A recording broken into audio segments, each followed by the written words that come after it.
Ashley, and welcome to Divine Timing 1818. I hope everybody's doing well out there today. Today, we're here for story time on how I moved from one state to another, the process, and what happened, and the obstacles, right? So, I'm staying in an apartment in Texas. It's me and my kids there, and everything pretty much is okay. I'm a manager. I'm making salary. You know, it's decent. I'm able to cover my bills and have extra for things that I want at this time in my life. I realized how much restriction I had within my workplace for like extracurricular things that I thought would help me bloom to become greater. It seemed like all of the things that I felt like would help me bloom were sort of placed under the mat or swept to the rug because I had to focus on ensuring that something was running smoothly that needed to run smoothly. So I ended up putting in my 6 weeks note. I know that sounds crazy, right? I wanted to ensure that I really cared for the company that I work for. I really liked it, my bosses. I liked it, all of the GMs. I liked it, the owner that owned all of, I liked it, the people that I work for. So I wanted to ensure that I wasn't leaving them in a bad place because they were like my family.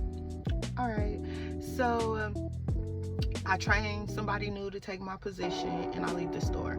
And I'm like, okay, I'm gonna go apply for some other jobs because I need a job, because I need to be bringing money in. Just because I don't want to do this no more don't mean that I cannot work.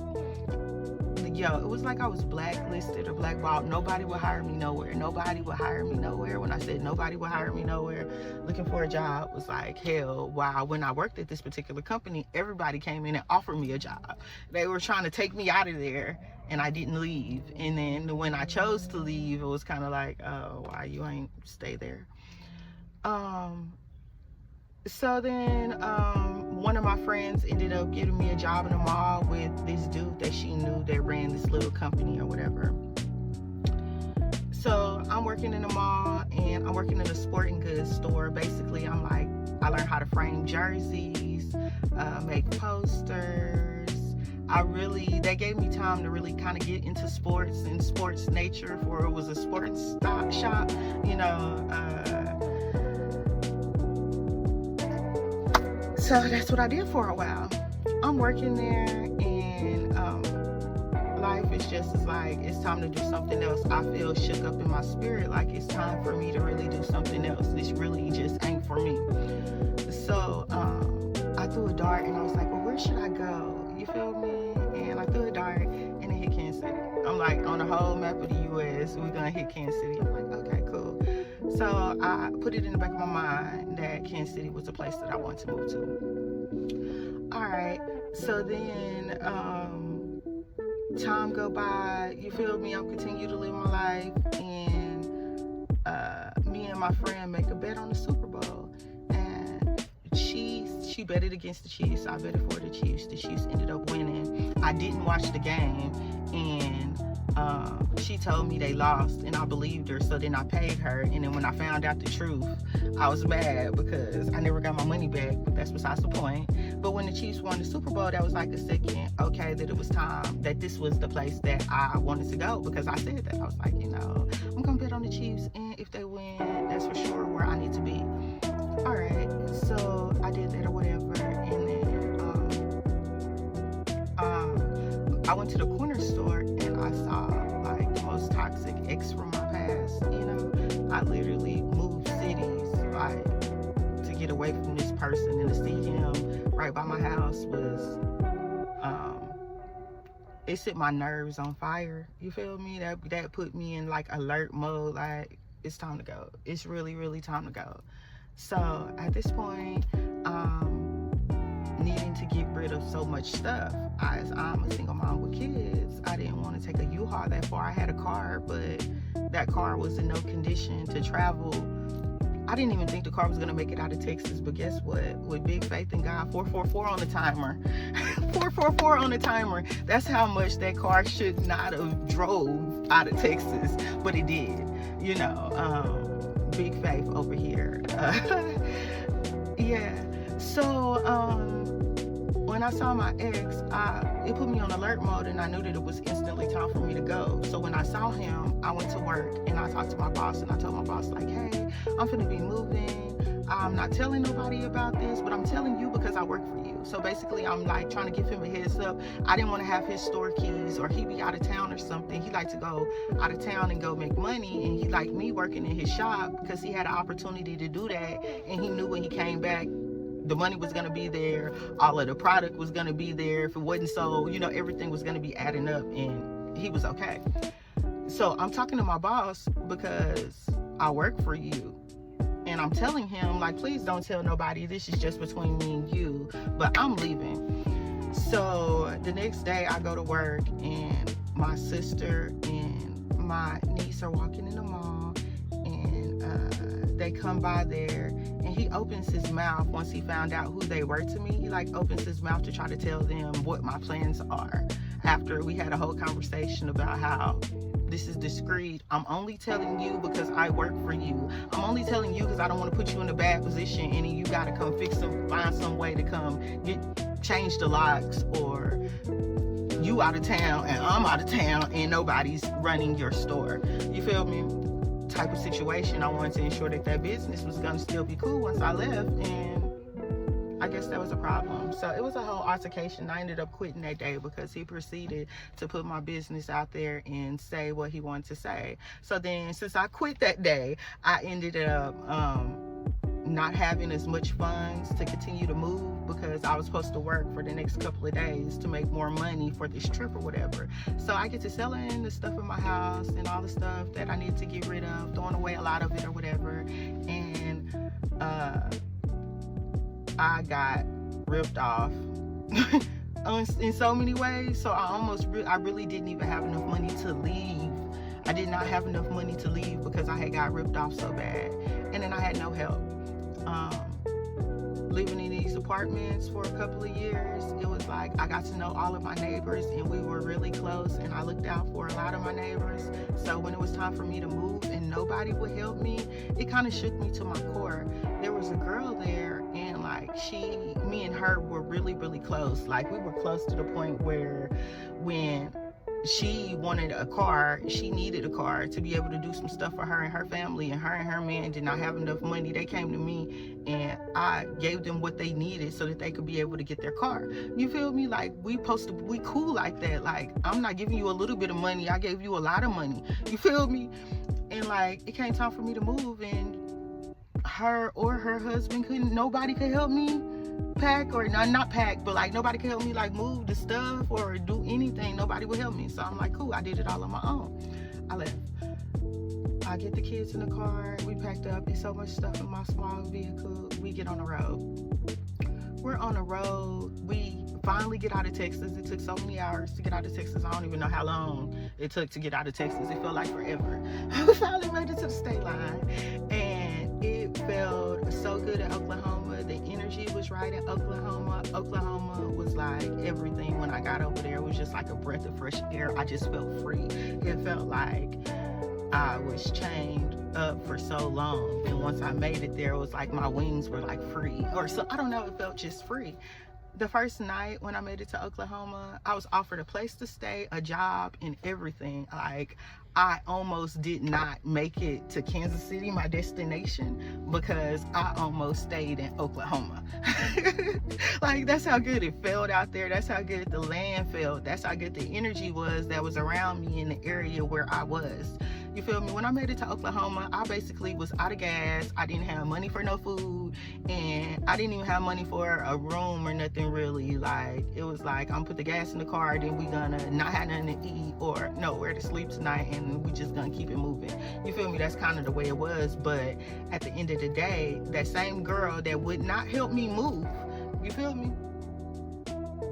She did hook me up with some cash. She sent me some money on Cash App or whatever, and it was more than enough to fill up my tank all the rest of the way to finish making it to get to Kansas City, as well as for food and to pay for my room that night. So although I was upset with her before for not wanting to help me do nothing, she was really clutching the end, because when I made it to Oklahoma, I was out of there. I was out of there. I didn't have nothing else. You feel me? Because I needed tires. I needed so much on the way out the door that I couldn't just, it is what it is. So I leave Oklahoma and I make it to my destination of Kansas City.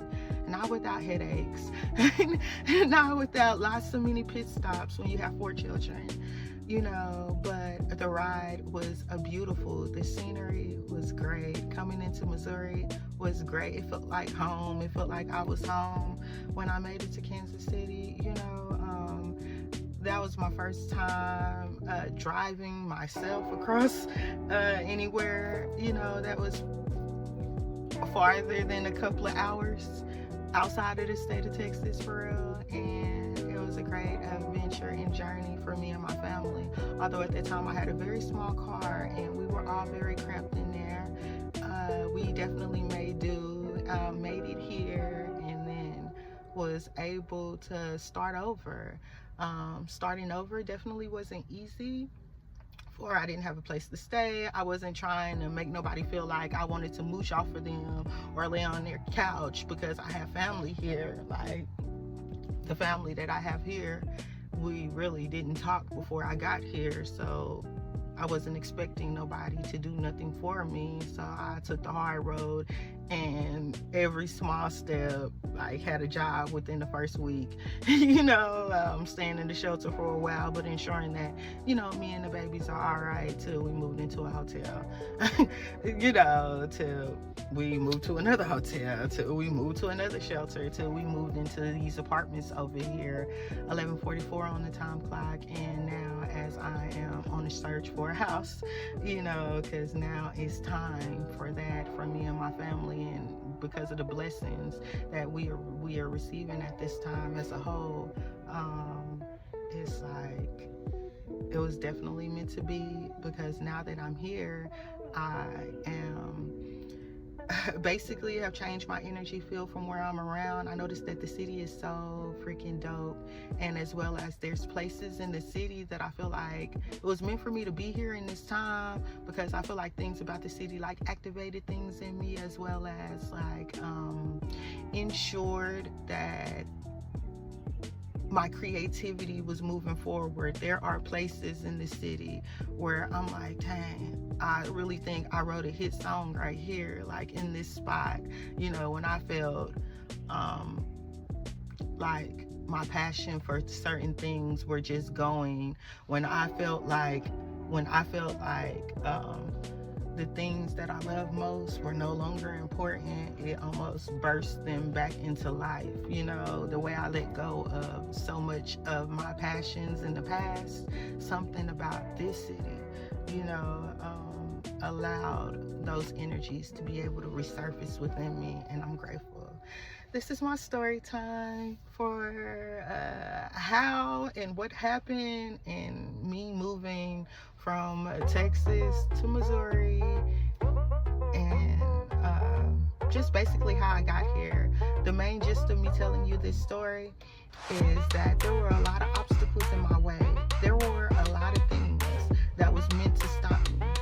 You feel me? It was meant for my business to be put out there by my boss. You feel me? Because I knew that I was moving in secrecy for a reason, because there were a lot of people that did not want to see me go away. You feel me? I knew that my funds being attacked when it came time to me leaving was not a coincidence at all, you know. But remember, when something is put in your heart, when something is leading you in a certain direction, when something, 14 on the clock, when something is telling you to move, you know, regardless if you have enough or not, regardless if you feel like you're capable of it or not, regardless if you feel like the timing may not be right, forget the timing. Don't make God shake you. The thing that shook me was seeing my ex, that triggered things in my body to make me feel like, dang, like, this person really tried to take me out. You feel me? This person. You feel me? Why are you by my house and I moved to a whole nother city? You feel me? Like, You shouldn't be nowhere around me. Like,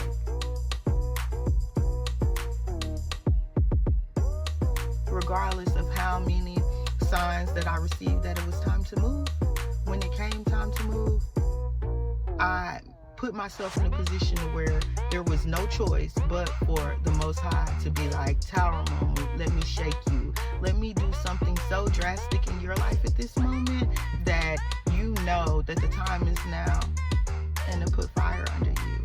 But regardless of what it is, just know that you can accomplish any and all tasks set at hand and in front of you. This is what I have for you. If you enjoyed this video, if you would leave me a thumbs up or a comment below, I greatly appreciate it. If you're new to the channel, don't forget to hit that subscribe button, for I work really hard to grow this channel over here. And if you join the family, I'll be grateful. If you know somebody that you feel like should see this content, don't forget to share this with them, because sharing is caring. And I'll see you on my way back.